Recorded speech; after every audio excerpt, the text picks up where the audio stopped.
la chose à faire concernant la gestion de son temps. Je vais te partager un scénario que j'ai expérimenté dernièrement, que je suis sûr que tu as déjà expérimenté un bon nombre de fois. Et souvent, tu réagis un petit peu trop tard. Tu vois, quand on va à un événement, à une soirée, rencontrer quelqu'un que l'on connaît ou même que l'on ne connaît pas, parfois le courant passe. Il y a une forte connexion, on est dans une discussion extraordinaire, on n'a qu'une envie, c'est de continuer à rester des heures et des heures et des heures et des heures avec cette personne-là. Mais parfois, cela n'est pas le cas, ouais? Tu vois de quoi je parle? Tous ces moments où tu es allé dans une soirée et tu t'es posé la question, suis-je à ma place? À partir du moment où tu as eu cette pensée, qu'as-tu fait? Et c'est là où la gestion du temps apparaît. À quel point tu mets de la valeur sur ta propre existence de vie. C'est quelque chose que je suis en train de mettre de plus en plus en pratique. C'est quelque chose que j'observe de plus en plus souvent. Dès lors que j'ai cette pensée en mode « qu'est-ce que je fais là? Ça me correspond pas, j'aime pas la musique, j'aime pas être entouré de ces personnes-là ». Dès que j'ai cette pensée, je fais en sorte d'agir le plus rapidement en relation à celle-ci. Parce que sinon le temps passe. Et le temps, c'est quoi? C'est mon existence. Je suis né avec plus ou moins 30 000 jours et je n'ai pas envie d'en perdre un seul sous prétexte que j'ai payé pour être ici. Parce que tu vois, cela, c'est un des éléments qui fait en sorte que les gens acceptent de rester à un endroit qui ne leur correspond pas. Parce qu'il y a différents scénarios que tu peux prendre en exemple. Le premier, un des plus fréquents, je dirais, c'est tu vas dans une soirée où il y a des personnes qui ne te correspondent pas, tu ne te sens pas à ta place et pourtant tu passes la soirée là-bas. Sous prétexte qu'on t'a invité? Sous prétexte que tu es venu? Sous prétexte que tu avais dit que tu allais rester? Non, ton temps a beaucoup plus d'importance que quoi que ce soit. Rester à un endroit qui ne nous correspond pas, c'est une chose horrible que tu te fais à toi-même. Prends tes clics et tes claques et va ailleurs. Mais un autre scénario que j'ai réalisé où beaucoup de personnes ont du mal à s'en aller. Parce que ce scénario que je te décris, aller dans une soirée qui ne te correspond pas, au bout d'un moment tu dis bon allez c'est bon j'y vais. Je suis fatigué, tu trouves une excuse généralement reliée à la fatigue. Oh je suis fatigué. Et tu t'en vas. Mais combien de temps t'a-t-il fallu déjà entre le moment où tu as eu cette première pensée en mode c'est pas fait pour moi, je suis pas à ma place, je devrais rentrer, qu'est-ce que je fous là? Et le moment où tu es parti? Combien de minutes ou d'heures se sont écoulées? Parce que, laisse-moi deviner, durant ce moment où tu as eu cette pensée de « il faudrait que je parte » et le moment où tu es parti, durant cette fenêtre de temps, as-tu profité? Étais-tu en mode « waouh, j'ai bien fait de rester » ou pas? La plupart du temps, non. Alors, la transition est subtile entre le faut que je parte maintenant et j'attends un petit peu juste pour voir si les choses s'améliorent, si les choses changent. Donc c'est à chaque individu de voir quel est le moment où il faut prendre la décision de s'en aller. Mais il y a un autre scénario que je trouve juste extraordinairement triste que beaucoup de personnes expérimentent, et moi y compris. Mais plus le temps passe, plus je mets de la valeur sur mon temps. Plus le temps passe et plus je mets de la valeur sur mon temps. Parce que mon temps, c'est mon existence.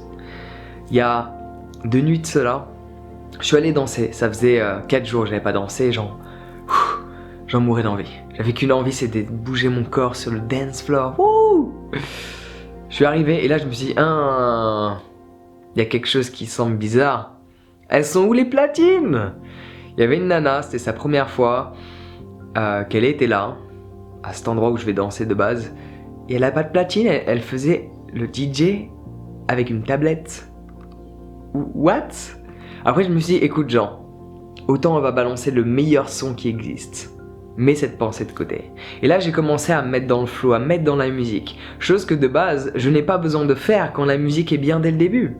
J'arrive, la musique m'appelle, et là je me transforme. Mais quand la musique n'est pas extraordinaire, je fais toujours en sorte de rentrer dans la musique. La musique ne rentre pas en moi, elle ne vient pas en moi, je fais en sorte d'y aller. Donc bien sûr, l'entrée, je l'ai payée, et c'est là où je veux en arriver. J'ai payé l'entrée pour aller danser, pour aller avec mes amis danser et tout, etc. La musique ne me correspond pas. La DJ ne sait pas faire les transitions. En même temps, c'est normal, c'est pas une DJ, elle fait plus des sound healing de base. Parce que je vois c'est qui. C'est pas une personne que je fréquente, mais je la connais de vue. C'est pas une DJ. Mais je me suis dit, attends, autant elle a la meilleure playlist qui existe. Elle vient d'Angleterre. En Angleterre, ils ont pas mal de bons DJ, tu sais. J'ai commencé à créer un scénario pour faire en sorte de ressentir la musique. Donc pour mettre toutes les chances de mon côté, pour apprécier l'instant présent. Mais malgré ça, malgré mes différentes tentatives en mode je me connecte, je ressens la musique, je fais des sauts sur place pour me motiver, j'ai tout testé. À un moment donné, je me suis dit ok, c'est à chier. Et cela n'est pas uniquement mon avis parce que l'endroit où je vais danser tous les jeudis soirs, il y a une certaine énergie qui n'était pas là. C'est l'énergie qui est présente d'habitude, n'y était pas. Les gens ne dansaient pas de la même manière, les transitions n'étaient pas présentes et le rythme était très plat et très flottant. Si on peut l'exprimer de cette manière-là.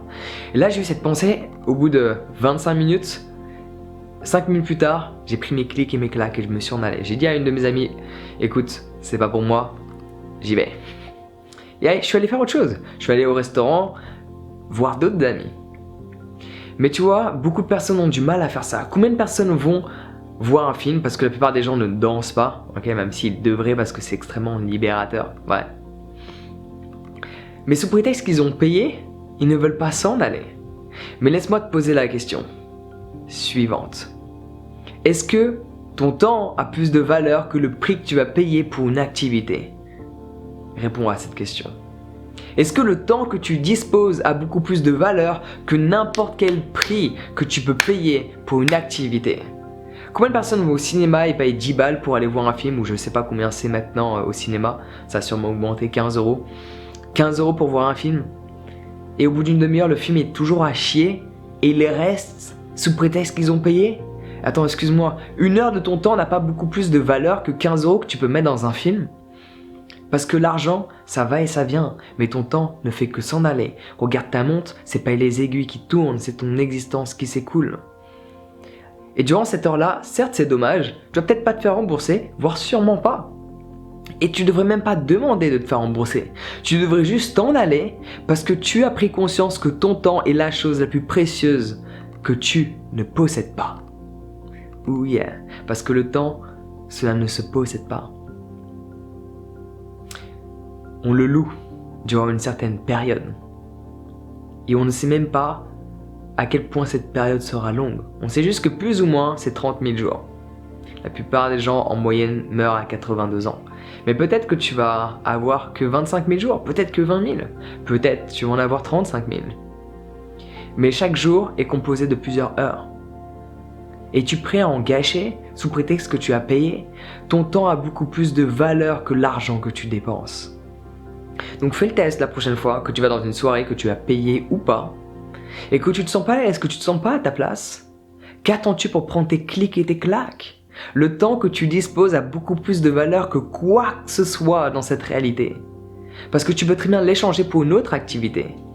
Tu vas quelque part, ça ne te convient pas, tu as payé, peu importe que ce soit 10, 100 ou 1000 €. Si tu ne te sens pas à ta place, va-t'en. Et je peux t'assurer que la vie va t'envoyer d'autres éléments. Elle va t'envoyer certains signes pour te prouver que tu as bien fait de t'en aller. Parce que pour reprendre mon exemple d'il y a 2 nuits de cela, je suis parti, j'ai regardé mon WhatsApp. Une de mes amies m'a dit qu'ils étaient au restaurant, je suis allé les rejoindre, j'ai passé une superbe soirée. Alors que si je serais resté, je n'aurais pas apprécié ma soirée.